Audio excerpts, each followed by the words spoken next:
दोस्तों, इस धरती पर कई सारे जीवों ने करोड़ों सालों तक राज किया था और कुछ समय बाद ये सारे जीव विलुप्ति की कगार पर पहुंच गए और बाद में विलुप्त हो गए। और इन जीवों में से एक जीव है, उसका नाम है डायनासोर। डायनासोर्स आकार में बहुत ही बड़े हुआ करते थे और डायनासोर्स करोड़ों सालों तक धरती पर राज करते रहे। तो हम आज के इस वीडियो में उन्हीं विलुप्त जीवों के बारे में बात करेंगे जो करोड़ों साल पहले इस धरती पर जिंदा हुआ करते थे। तो चलिए आज का हमारा वीडियो शुरू करते हैं। दोस्तों, आप सभी लोगों ने आइस एज नाम की एनिमेटेड मूवी देखी होगी और उस मूवी में एक बड़ा सा हाथी जैसा दिखने वाला जीव दिखाई देता है और जिसके ऊपर बहुत ही घने घने बाल दिखाई देते हैं। लेकिन हमें वो बाल देखने में काफ़ी अजीब दिखाई देते हैं क्योंकि हाथी के शरीर में तो बाल नहीं होते हैं। ऐसा भी हो सकता है कि उनकी जो प्रजाति थी उन्होंने अपने आप को वातावरण के हिसाब से जिंदा रहने के लिए खुद में कुछ बदलाव किए होंगे और इसी वजह से उनके शरीर पर घने बाल उगाए होंगे जिससे उन्हें इतने कठोर वातावरण और इतनी ज़्यादा ठंडी में रहने में मदद मिले। और आज के ज़माने के हाथियों के बाल इसलिए गायब हो गए क्योंकि उन्हें शायद अब इन बालों की कोई भी ज़रूरत नहीं है और आज के ज़माने के जो हाथी है वो इस वातावरण में आराम से रह सकते हैं। और इसी के कारण उन प्रजातियों में धीरे धीरे बदलाव आने लगा और आज के हाथियों के बिल्कुल भी बाल नहीं बचे हैं।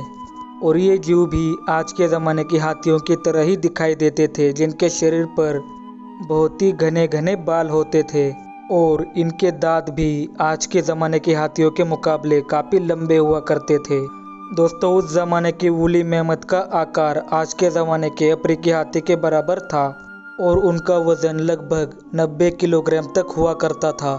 और वूली मैमथ का मुख्य भोजन हुआ करता था लंबी लंबी घास।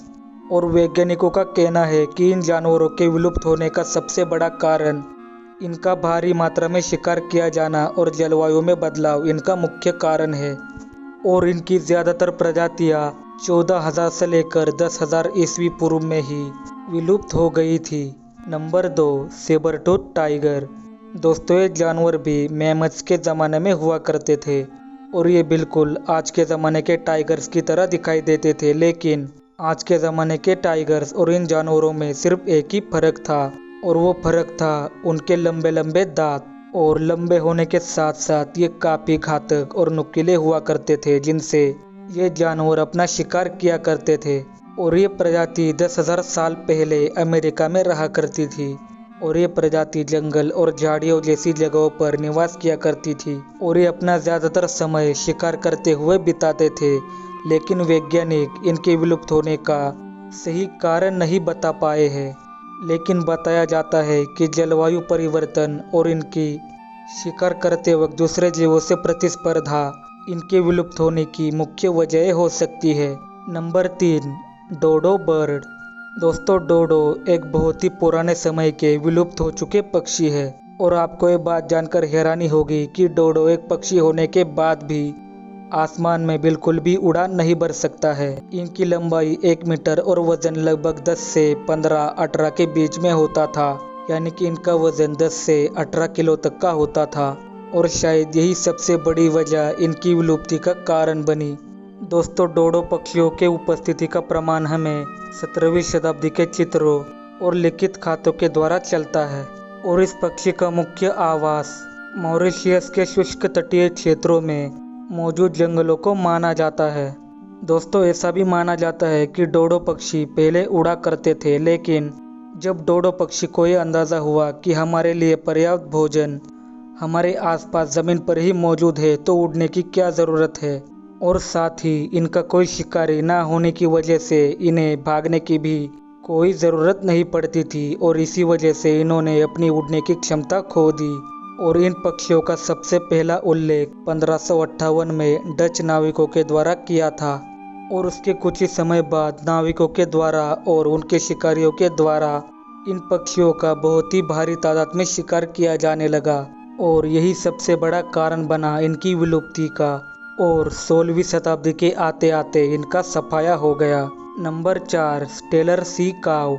दोस्तों, इस प्रजाति को सन 1741 में यूरोपीय लोगों ने खोजा था एक वयस्क स्टेलर सीस काऊ का वजन 9 मीटर और वजन 8 से 10 टन तक हुआ करता था। इन जानवरों का सर अपने शरीर की तुलना में बहुत ही छोटा था और आने वाले 27 सालों के अंदर यूरोपीय लोगों ने इनका इतनी तादाद में शिकार किया कि इनकी प्रजाति लगभग विलुप्त हो गई। और ये जानवर काफी धीमी गति से तैरते थे और इस वजह से ये जानवर शिकारियों के हाथों काफी जल्दी आ जाते थे। पर मुख्य वजह यह है कि इनका लगातार शिकार किया जाने लगा। Number 5, western African black rhino. दोस्तों, इस प्रजाति को 2011 में IUCN ने विलुप्त घोषित कर दिया था। इनकी लंबाई 3 मीटर होती थी और ऊंचाई लगभग 1.4 मीटर से 1.8 मीटर तक होती थी और इनका वजन 800 से 1400 किलोग्राम तक होता था और इनका मूल निवास स्थान अफ्रीका हुआ करता था और ये अपने आसपास मौजूद पत्तेदार वनस्पतियों और पौधों को अपना आहार बनाते थे। और कई लोगों का ऐसा मानना है कि इनके सींगों में औषधीय गुण है और यही एक लौता कारण था कि इनका ज्यादा तादाद में शिकार किया जाने लगा और आखिर में यही इनके विलुप्त होने का कारण बना। अगर आपको विलुप्त नहीं होना है तो वीडियो को लाइक करें और चैनल को सब्सक्राइब करें। मैं आपसे मिलता हूँ किसी और वीडियो में और तब तक के लिए नमस्कार।